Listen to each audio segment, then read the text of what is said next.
the language of woman and man. So let me explain that.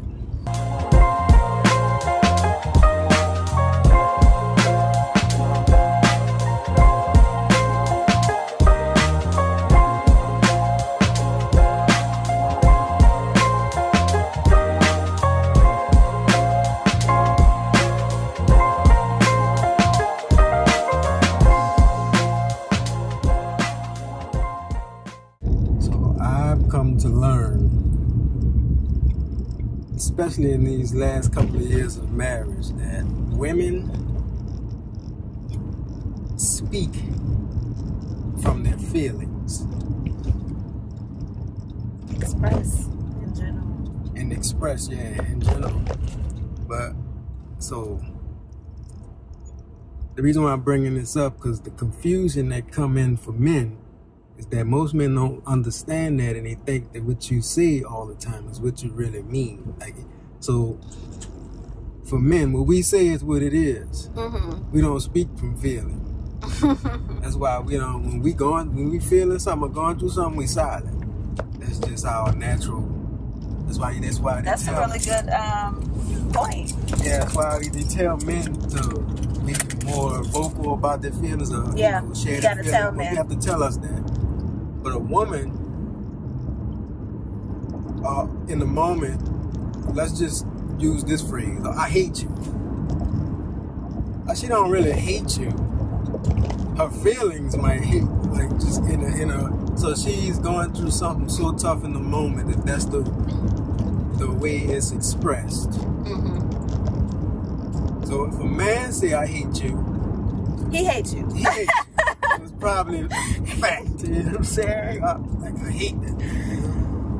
But, that's just a point. And we have to understand that certain things that you may say, you're frustrated. You could be frustrated about something else. Most of the time, you're frustrated about something else.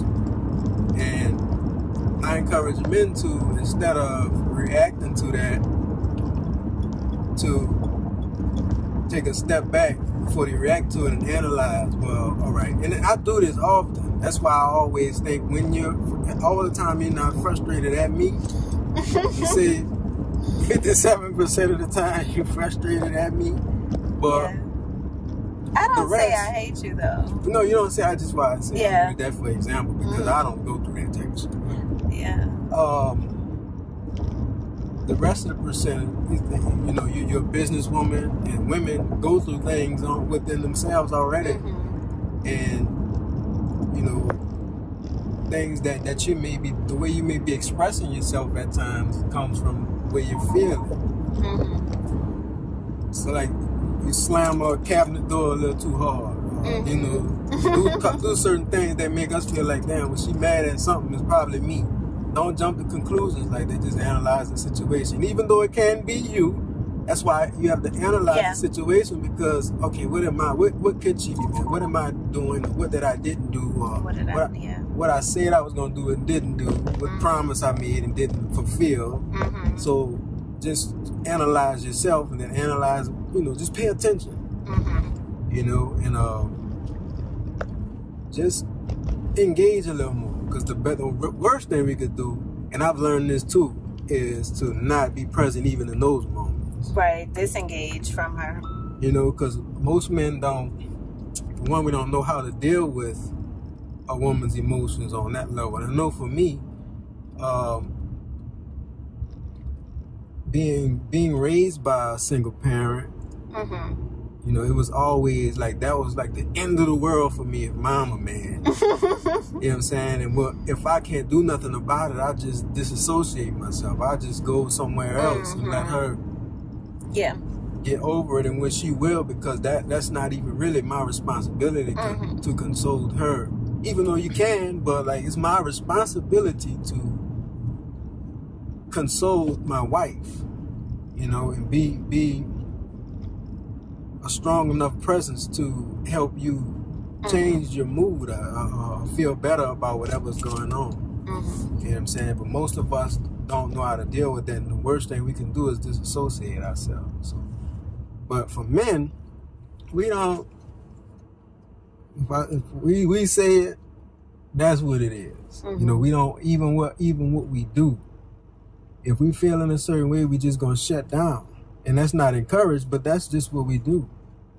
If a woman is frustrated about something, you're gonna know it. So just be present. You know, even if it's just grab her and dance with her or something. You know what I'm saying? Just, know your woman. First know of all, your woman. he can grab his woman and dance with her. Yeah. But she might Every woman ain't me. Also, yeah, that too. She might not, it might not be what's most women, many women are not.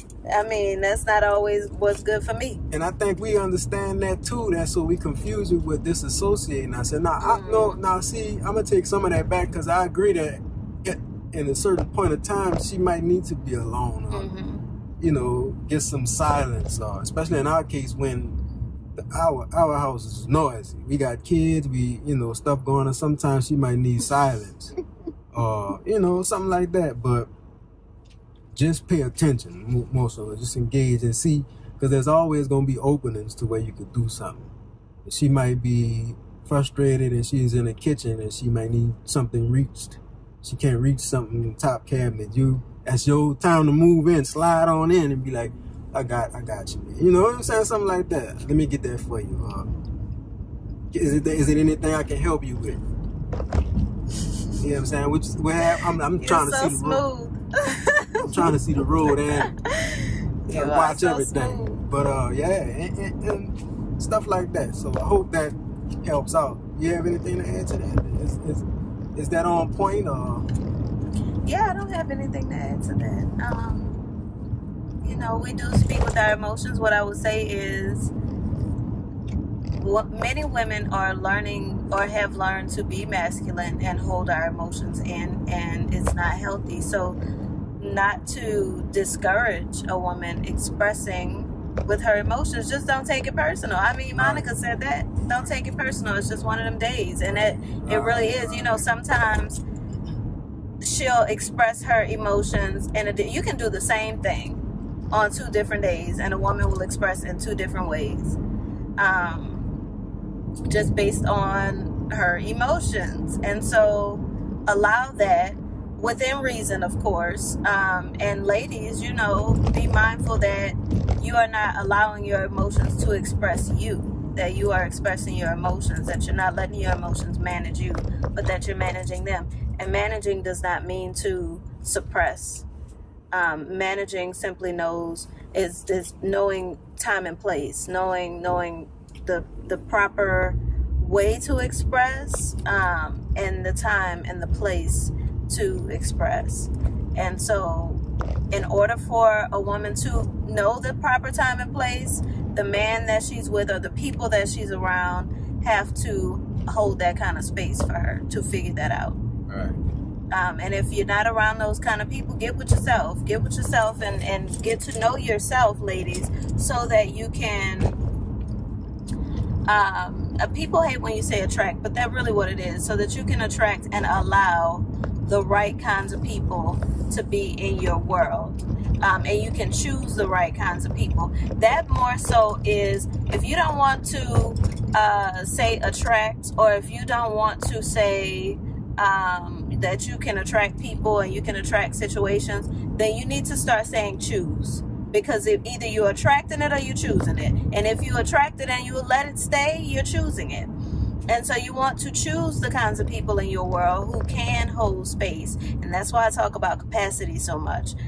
Men who have the capacity to receive all of you. Friends who have the capacity to receive all of you. Family members. And I won't say so much friends, because you got to know who can take what too. Everybody should not have to receive all of you, nor should they all have the pleasure or privilege to receive all of you. Your emotions aren't for everybody, but you got to decide who in your life you want those emotions to be for, and choose the right person for that position. So that's all I have to say. That's why it's important also when we talk about the man should love you more. Yep.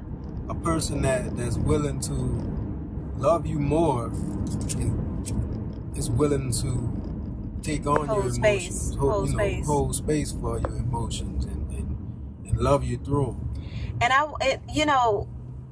more it can go all kind of ways. What we really mean is that he has a greater capacity. Right. He has the capacity to hold you within himself. That's how you are covered. For you women out there who are believers talking about a man shouldn't love you more. That's what, if a man, think about if you had a covering over you that was too small for you. You're not protected from nothing. You're not safe. Except a little dry spot. From nothing. Just a little dry spot right there. No, you want God came, the man is made in the image of God. When God came to cover the Israelites in the wilderness, he was a cloud to cover them. You know how big that cloud had to be? To cover all them people. Okay? Okay. So you want a man who is big enough to cover you within his own emotional capacity. So that's all I have to say. That's all I have to say. Yeah, we squoze that in there nice. We squoze that in there nice. So yeah, so that's pretty much all we wanted to drip on y'all today. Shout out to what's her name? To Sabrina K, Swerk Mob, Miss Drip. We dripping. Dripping some relationship juice. Relationship sauce on y'all. So with that, we're gonna say peace out.